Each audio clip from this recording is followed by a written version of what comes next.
Halo, Assalamualaikum Sobat Jamu Time. Senang bertemu kembali dengan Anda di channel Jamu Times. Nah, pada sesi kali ini saya ingin berbagi tips sederhana ya. Bagaimana sih kita mencari rumah atau properti yang baik itu dengan efektif dan efisien ya.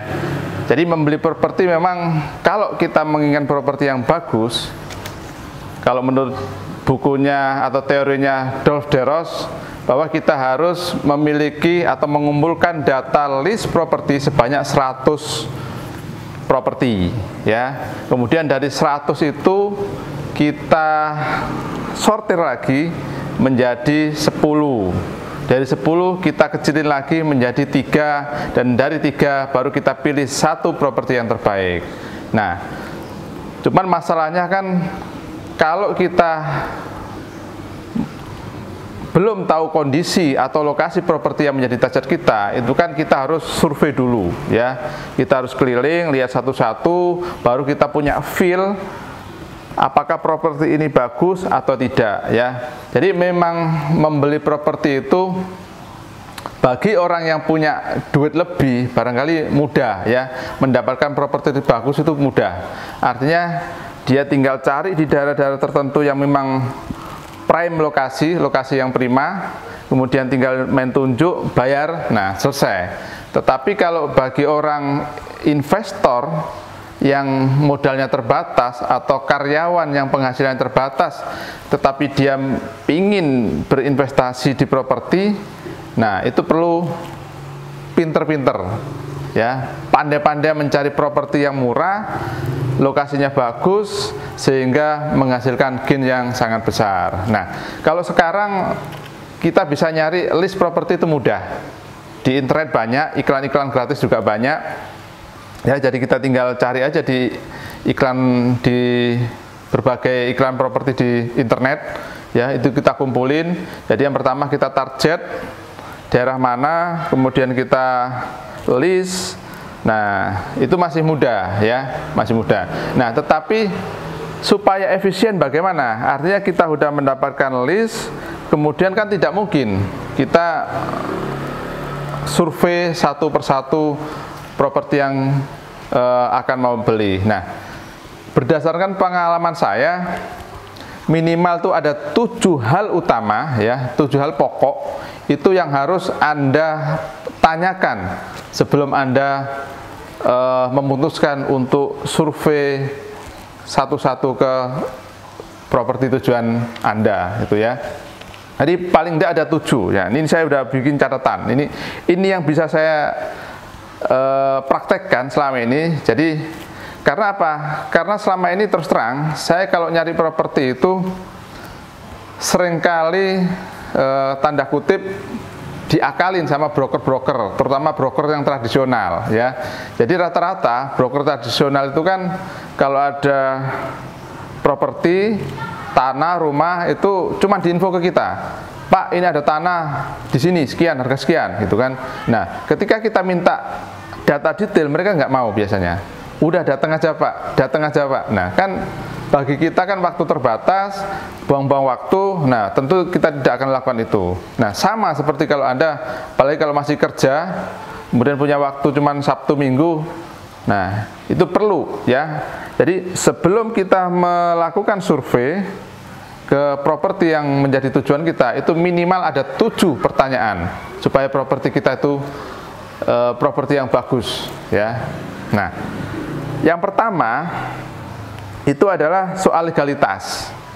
Ya, kalau legalitas ini biasanya sudah umum. Jadi kalau orang udah mau nanya atau mau jual properti selalu nanya suratnya apa. Nah, itu udah biasa ya, udah biasa. Nah, kalau memang target Anda propertinya SHM, sertifikat hak milik atau minimal hak guna bangunan, tentu kalau ada yang dijual belum bersertifikat atau masih akte jual beli atau masih girik, nah itu sudah di drop dari list target properti Anda ya. Nah, tetapi kalau Anda memang menginginkan atau tidak masalah membeli properti yang suratnya masih AJB atau girik, kemudian karena harganya murah dan Anda yakin itu bisa ditingkatkan menjadi SHM, ya nggak apa-apa, silahkan dibeli ya. Jadi ini masalah target saja dan sesuai kondisi masing-masing.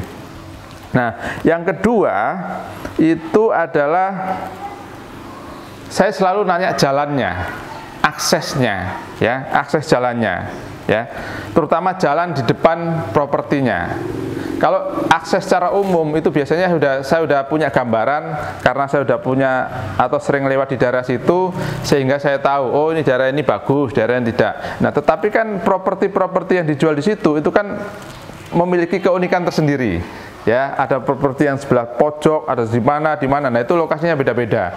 Nah, makanya ketika ada penawaran properti, kita tanya ke brokernya, ya, jalan di depan propertinya 1 mobil atau 2 mobil, itu, ya, 1 mobil atau 2 mobil. Kemudian yang perlu ditanyakan juga adalah jarak antara properti atau tanah atau rumah itu dengan jalan raya berapa, dengan jalan angkot berapa meter. Nah, itu juga perlu dipertimbangkan. Kalau misalkan Anda tidak mempermasalahkan propertinya di jalan 1 mobil, karena mungkin pertimbangannya di situ dekat saudara atau dekat sekolah atau di apa, itu tergantung, ya, keputusan pada Anda. Tetapi kalau misalkan 1 mobil tetapi lokasinya masuk jauh, nah sekitar 1 kilo misalkan dari jalan raya, itu kan menyusahkan. Jadi nanti kalau Anda keluar masuk rumah mau pergi kemana, ada simpangan mobil, nah itu bisa jadi masalah, ya. Tetapi kalau misalkan cuman 1 mobilnya itu 20 meter atau 50 meter dari jalan raya, itu kan biasanya anggap aja itu kayak rumah pribadi, jalan pribadi maksud saya. Nah, itu. Jadi yang kedua yang selalu saya tanyakan adalah jalannya 1 mobil apa 2 mobil. Nah, kalau saya target saya selalu 2 mobil. Karena kalau untuk investasi, properti yang baik adalah properti yang bisa dilalui 2 mobil dan itu akan memberikan gain yang lebih besar. Dan kalaupun mau dijual ulang, dijual lagi, itu biasanya relatif cepat dibanding properti yang hanya dilalui oleh 1 mobil. Nah, kemudian yang masih di urusan jalan itu kita tanya, jalannya itu jalan lalu lalang rame ataukah di dalam gang buntu atau jalan buntu. Ya, meskipun 2 mobil bisa juga kan, jalannya itu gang buntu, mungkin ada 10-20 rumah kemudian mentok buntu. Nah, itu juga jadi pertimbangan Anda. Kalau Anda mau ketenangan untuk tinggal sendiri, ya nggak masalah kalau ada di gang buntu, ya. Tapi kalau jalannya rame, lalu lalang rame, nah itu juga untuk rumah tinggal biasanya nggak, kurang pas. Nah, itu pilihan-pilihan tergantung Anda. Yang jelas kalau untuk investasi biasanya semakin rame semakin bagus, tapi peruntukannya mungkin bukan peruntukan untuk rumah tinggal, untuk usaha. Nah, itu. Tapi kalau Anda belinya untuk rumah tinggal, tentu akan milih tempat yang lebih ayem, lebih adem, tetapi aksesnya tetap mudah. Nah, yang ketiga, itu saya selalu nanyakan soal itu, biasanya kalau ada tegangan tinggi, sutet, ya, sutet. Itu juga harus jadi perhatian. Kalau rumahnya murah, kemudian dekat dengan sutet atau tegangan, lokasinya bagus, katakanlah di jalan raya 2 mobil dan lebar. Nah, itu juga nggak nyaman. Kalau mau jual lagi juga akan susah. Ya, kalau saya hindarin sekali, tidak akan membeli rumah atau properti di bawah tegangan tinggi atau sutet. Nah, yang keempat itu sungai. Ya, selama ini kan kalau orang mau beli rumah pertanyaannya cuma umum. Tadi saya sebutkan di pertama soal legalitasnya apa, suratnya apa, kemudian banjir atau tidak. Biasanya cuma di situ pertanyaannya 2. Ya, nah tetapi kalau saya lebih spesifik, sungai, lokasi tanahnya itu jauh nggak dengan sungai? Sungainya besar atau kecil?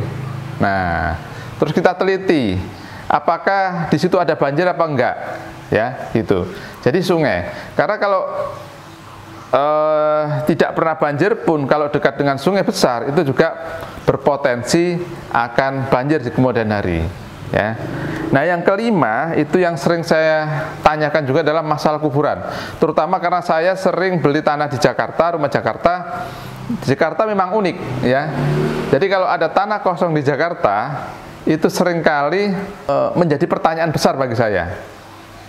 Gitu loh. Kenapa? Ya karena orang penduduknya udah banyak, kemudian kok masih ada tanah kosong, kecil lagi tanahnya. Nah, itu biasanya saya lebih teliti, lebih detail lagi. Biasanya itu sebagian besar pengalaman saya, kalau tanah kosong di Jakarta kecil, itu biasanya ada kuburan.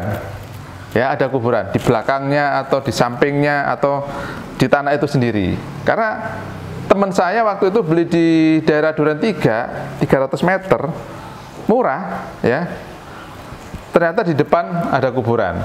Nah, tetapi karena lokasinya bagus, kemudian dia nego sama ahli warisnya untuk memindahkan kuburan, nggak masalah. Karena rumahnya waktu itu tidak untuk ditempatin, tapi untuk dibuat kos-kosan. Ya, nah kalau penghuni kosnya kan nggak tahu di situ ada bekas kuburan. Tapi kalau kita tempatin sendiri, barangkali kita merasa serem ya, was-was itu kan, ada bekas kuburan. Nah, itu. Karena apa? Kalau tanah properti dekat kuburan itu biasanya mau jual lagi udah susah, ya, susahnya minta ampun, gitu loh. Apalagi kalau Anda investasi tanahnya dekat kuburan, itu jual laginya susah, ya. Nah, yang keenam adalah lingkungan, ya. Lingkungannya itu kumuh atau tertata, ya, kumuh atau tertata.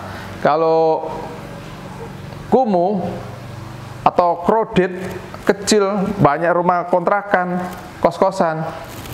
Nah, mungkin cocok kalau Anda beli memang untuk kontrakan menengah ke bawah atau kos-kosan, ya. Tapi kalau untuk rumah tinggal, untuk investasi yang untuk dijual lagi kayaknya kurang cocok, ya, kurang cocok. Jadi pilih lagi yang lebih baik lagi. Nah, kemudian yang ketujuh, yang terakhir, biasanya sebelum saya survei ke lokasi atau sortir mana target properti yang mau saya beli, itu saya selalu minta foto properti yang mau dijual. Jadi minimal ada 4 posisi foto yang saya minta. Yang pertama itu tampak depan, ya, tampak depan. Nah, tampak depan dari rumah, dari atas ke bawah gitu kan, atau samping ke kanan kelihatan depan. Bentuknya kayak apa. Nah, yang kedua itu tampak jalan depan. Jadi mungkin motonya agak jauh dikit gitu ya, ke depan gitu, kemudian kelihatan jalannya. Ya. Nah, yang ketiga itu foto dari posisi sebelah kanan misalkan. Sebelah kiri.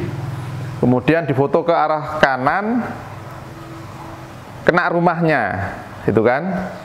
Setelah sebelah kiri kita ambil di sebelah kanan, foto. Nah, kena rumah dan kena jalan dan kena lingkungan semuanya. Nah, dari situ udah tergambar gitu loh, ya. Dari itu tergambar. Nah, yang keempat itu foto lingkungan, ya, bolehlah foto tetangganya, foto rumah itu. Nah, kalau bagi saya apalagi kalau membeli tanah kemudian cuma dikirim foto tanahnya saja, itu kayaknya nggak penting. Kecuali kalau tanahnya itu memang tanah-tanah terjal atau tanah apa itu. Tapi kalau tanah-tanah kafling kecil kayaknya kurang signifikan informasinya. Jadi paling tidak saya ada 4 foto tadi itu yang saya minta gitu loh. Nah, dari 7 hal pertanyaan penting ini menurut saya tanda kutip wajib Anda tanyakan sebelum Anda survei atau lihat lokasi properti yang akan Anda beli.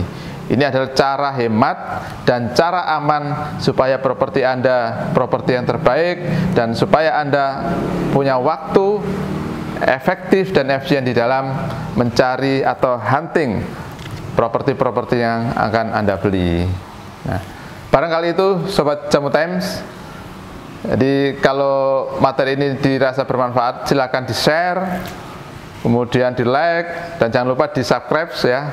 Tekan juga tombol loncengnya, ting gitu kan. Nah, supaya kalau nanti ada informasi terbaru dari saya, Anda akan mendapatkan informasi yang pertama. Demikian, Assalamualaikum warahmatullahi wabarakatuh.